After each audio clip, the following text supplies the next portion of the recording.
So Kolleru is again ఒక ముడి, అది పీట ముడి.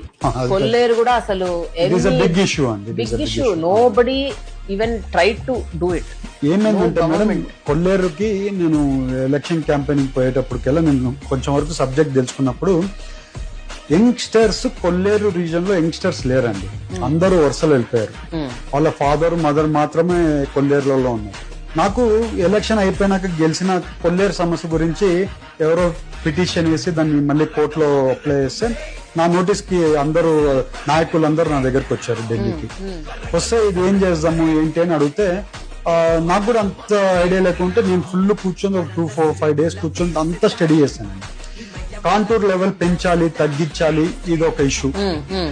అలాగే భూములు ఉన్నాయండి, రైతు భూములు. ఏమైందంటే సర్వే ముందే అయిపోయింది.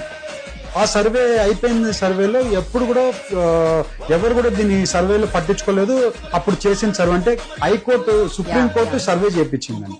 ఆ సర్వేలలో బౌండరీస్ ఫిక్స్ అయిపోయినాయి.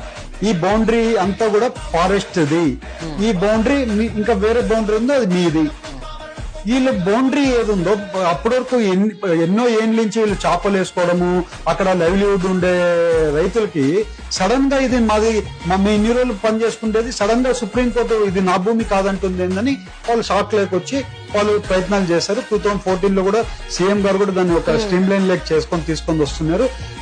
ఈవెన్ అసెంబ్లీలో కూడా దీని గురించి తీర్మానం కూడా పాస్ చేశారు కొల్లేరు దాని గురించి. ఈ గవర్నమెంట్ వచ్చినాక పట్టించుకోలేదు. ప్లస్ ఎవరు కూడా సుప్రీంకోర్టులో దీని గురించి లేదు. సరే ఈ రైతులు వాళ్ళ పని వాళ్ళు చేసుకున్నారు, ఫిషరీ చేసుకున్నారు. ఈసారి మన గవర్నమెంట్ వచ్చిన దశ ఎవరు హైకోర్టులో ఇది మళ్ళీ బౌండరీస్ అంతా మీరు ఇది చేసి దీన్ని ఫైనలైజ్ చేయండి అన్నారు. కోర్టు కేసు ఇంకొక 6 months లో అయిపోవాలండి, ఫైనల్ జడ్జిమెంట్ రావాలి.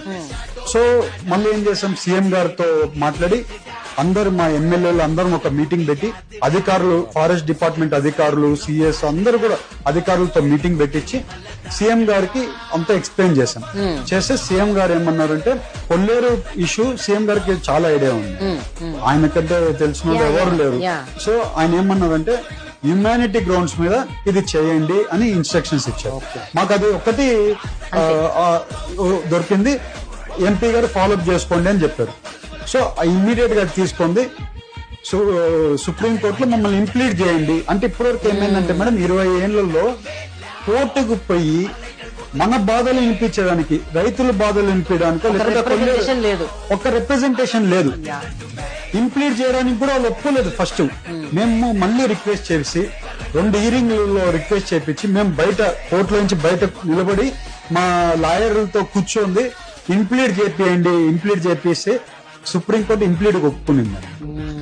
ఇప్పుడు సుప్రీంకోర్టు నుంచి కమిటీ పంపించారు, మన కమిటీ వాళ్ళు వచ్చారు. వచ్చి అసలు కొల్లేరు ప్రాబ్లం ఏముందో తెలుసుకోవడానికి వచ్చారు. ఇప్పటివరకు ఎవరు రాలేదు. ఇప్పటివరకు అది చిక్కుముడి మీరు అన్నట్లు ఒక్కొక్కటి తీసుకుంటూ రావాలండి. ఇప్పుడు ఫస్ట్ చిక్కుముడి చాలా పేషెన్స్ ఉండాలి, కమిట్మెంట్ ఉండాలి, నిబద్ధత ఉండాలి. లేకపోతే మేడం అది 100% చేయలేమని చెప్పమండి. It is doable. నేను ఇప్పుడు చెప్తున్నా కదండి, after understanding the whole issue it is doable. But ఎవరో ఒకరు దాని మీద పని చేయాలి, ఫోకస్డ్ గా పని చేయాలి, ఫోకస్డ్ గా చేయాలి. ఎమ్మెల్యేలు ఉన్నారు మాకు, కామినేని శ్రీనివాస్ గారు ఉన్నారు, ఆయన సబ్జెక్ట్ తెలుసు, ఆయన రెగ్యులర్ గా ఫాలోఅప్ చేస్తున్నారు. మాకు దిండులు ప్రభాకర్ గారు ఉన్నారు, ఆయన ఫాలోఅప్ చేస్తున్నారు. అలా ఉంగటూరు రాజు గారు ఉన్నారు, ఆయన ఫాలోఅప్ చేస్తున్నారు. అందరు ఎమ్మెల్యేలు ఈసారి సీరియస్ గా ఫాలోఅప్ చేస్తున్నారు. సో వాళ్ళకి ప్రాబ్లం ఉందని నాకు, నేను ఢిల్లీలో నేను ఫాలోఅప్ చేస్తున్నాను, మా ఎమ్మెల్యేలు ఫాలోఅప్ చేస్తున్నారు. అందరు కలిపి ఆ ఇష్యూని సాల్వ్ చేయాలని మా అందరు కన్క్లూజన్కి వచ్చాం.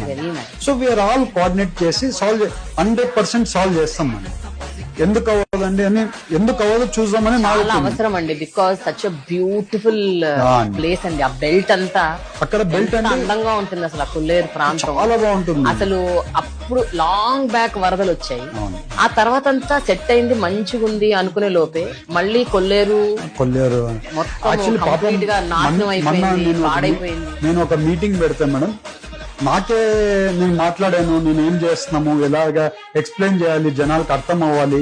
వాళ్ళు ఏమనుకున్నారు, మేమున్నాం కాబట్టి 2 ఏళ్లలోనే అంత అయిపోతుంది అనుకున్నారు.